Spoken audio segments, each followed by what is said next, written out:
Ceritakan identitas Anda atau rahasia sensi, dan lihat apakah ada informasi yang dapat ditukar dengan hidup Anda. Orang-orang Taiksu merendahkan sensi Si. Tentu saja kekuatan yang menyelimuti Xiaoyan tidak datang dari satu orang, melainkan dari kekuatan formasi yang digabungkan oleh sosok Sudao di saat yang bersamaan. Anda tidak layak mengetahui identitas saya. Xiaoyan mengertakkan gigi, meski matanya merah. Dia tidak takut sama sekali, tapi mengangkat kepalanya dan mencoba melihat sosok di udara, sangat marah. Suara menyebar, dan cahaya dingin yang tak terhitung jumlahnya mengalir ke arah Xiaoyan. Lubang darah Xiaoyan mulai pulih, dan hujan jarum segera menutupinya kembali, dan seluruh tubuhnya sekali lagi berlumuran darah. Saya pikir lebih baik berhenti berbicara omong kosong dan langsung membunuhnya. Orang-orang lainnya juga menyetujui, dan beberapa dari mereka mengulurkan telapak tangan mereka, bersiap mengaktifkan kekuatan formasi untuk melenyapkan Xiaoyan di sini. Xiaoyan mengertakkan gigi dan mengambil mata anjing itu dari lengan bajunya. Tiba-tiba, cahaya biru keluar dan menyelimuti formasi. Segera, Xiaoyan tidak bergerak lebih jauh, klon Jin Chan bergabung dengan tubuh aslinya dan pada saat yang sama meluncurkan kekuatan guntur yang ekstrim, dan sosoknya menghilang seketika. Kegembiraan Sudong adalah asal-muasal jiwa yang diperoleh Xiaoyan, meski bukan asal mulanya. Itu hanyalah jiwa ungu yang asal-usulnya terbelah, tapi juga bisa membawa Xiaoyan langsung memainkan peran ritual sihir. Xiaoyan melambaikan tangannya, dan retakan muncul di angkasa, dan dia langsung bergegas ke dalamnya. Sesaat kemudian, sosok Xiaoyan muncul di kehampaan, dan dia melepaskan tinjunya dengan kecepatan kilat. Tinggalkan planet ini secepat mungkin. Namun, pada saat ini, Xiaoyan melihat kegelapan di sekitarnya menghilang. Dalam cahaya laut yang hampa, dia melihat apa yang tampak seperti telapak tangan perlahan menyebar. Kegelapan sebelumnya adalah bahwa dia telah digenggam erat oleh telapak tangan yang menyelimutinya dunia. Saya pikir saya telah meninggalkan bintang-bintang, tetapi kenyataannya, setelah serangkaian metode pelarian Xiaoyan, dia masih berada di telapak tangan ini. Lalu semua yang ada di depannya menghilang seperti ilusi. Sosok Xiaoyan kembali ke tempatnya semula. Seolah-olah dia tidak pernah bergerak sedikit pun dan selalu berada di tempat yang sama.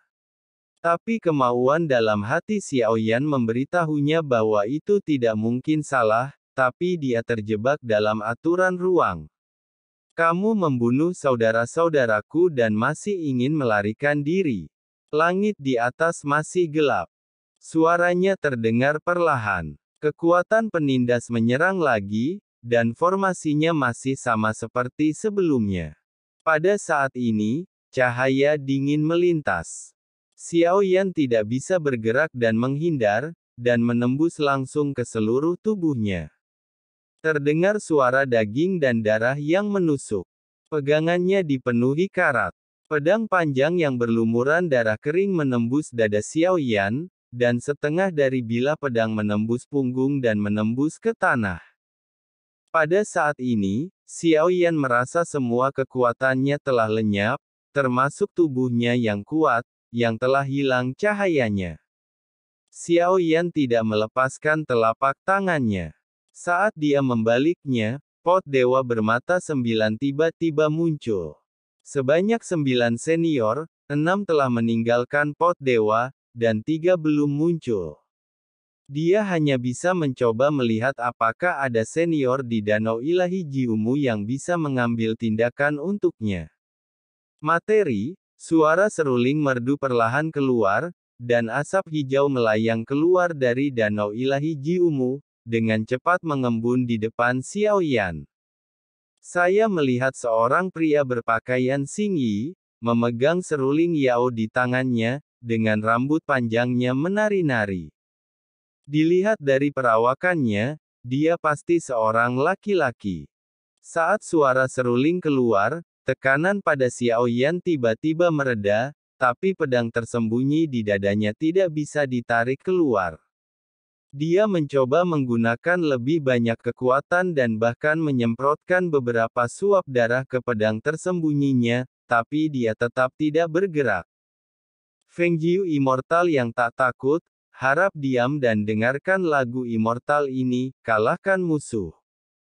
Tidak peduli siapa yang muncul hari ini, dia akan mati.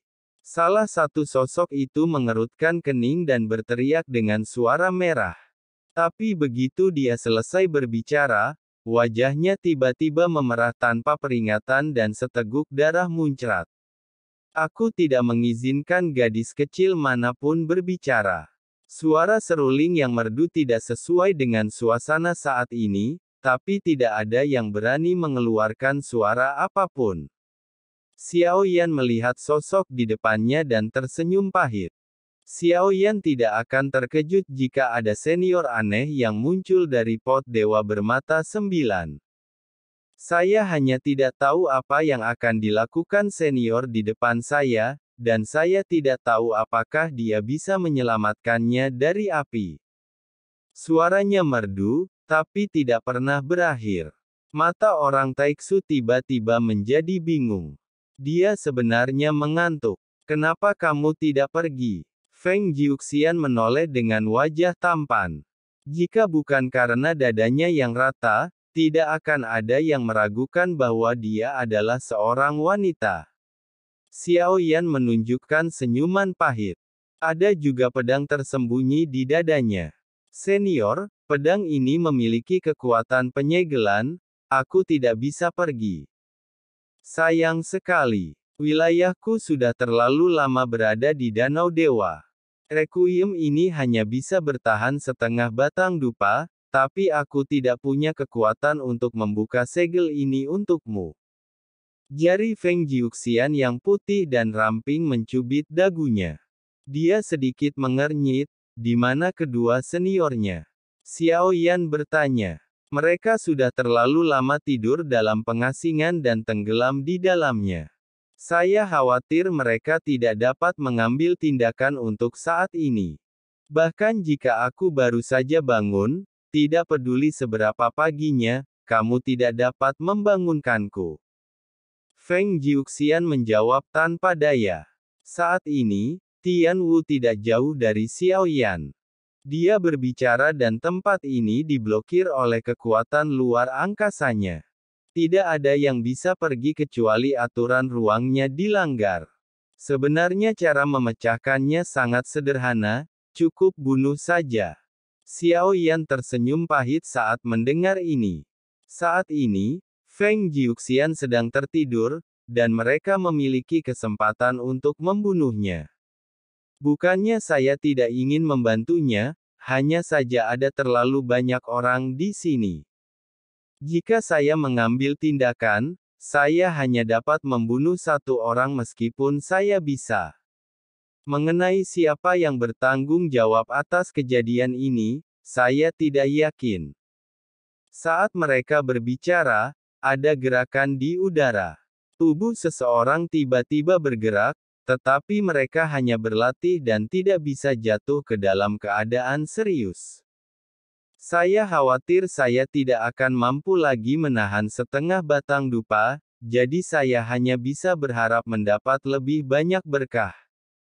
Brewmaster pergi. Setelah mengatakan itu, pakaian Feng Jiuxian terlihat cantik untuk beberapa saat, berubah menjadi asap biru, dan kembali ke Danau Suci. Senyuman pahit Xiao Yan menjadi lebih tebal, meskipun dia selalu tahu bahwa senior dari rubah ilahi bermata 9 tidak terlalu bisa diandalkan.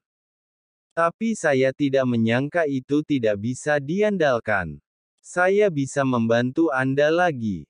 Kepala harimau bermuka 8 Tian Wu melihat sosok di atas kepalanya. Total ada 4 sosok, dan orang yang mengendalikan aturan ruang adalah salah satunya. Tidak masuk akal. Orang yang menerapkan aturan ruang ini termasuk di antara mereka. Xiao Yan melirik ke atas kepalanya, wajahnya pucat, dan darah keemasan mengalir di sepanjang pedang tersembunyi yang menembus dadanya. Bagaimanapun juga, ada kematian di antara semua makhluk hidup. Jangan khawatir, jika kamu mati, saya akan memakan tubuhmu. Tian Wu berkata perlahan, dan ketika Xiao Yan mendengar ini, otot-otot di wajahnya bergerak-gerak tak terkendali. Ceritakan identitas Anda atau rahasia esensi, dan lihat apakah ada informasi yang dapat ditukar dengan hidup Anda. Angka tersebut merendahkan. Tentu saja, kekuatan yang menyelimuti Xiao Yan tidak datang dari satu orang, melainkan dari kekuatan formasi yang digabungkan oleh beberapa sosok dalam waktu bersamaan, identitas saya. Dan dia pantas mengetahuinya. Xiao Yan mengertakkan giginya, dan meskipun matanya merah, dia tidak takut sama sekali, malah dia mengangkat kepalanya dan mencoba melihat sosok di udara, dan mengeluarkan omelan liar, besar.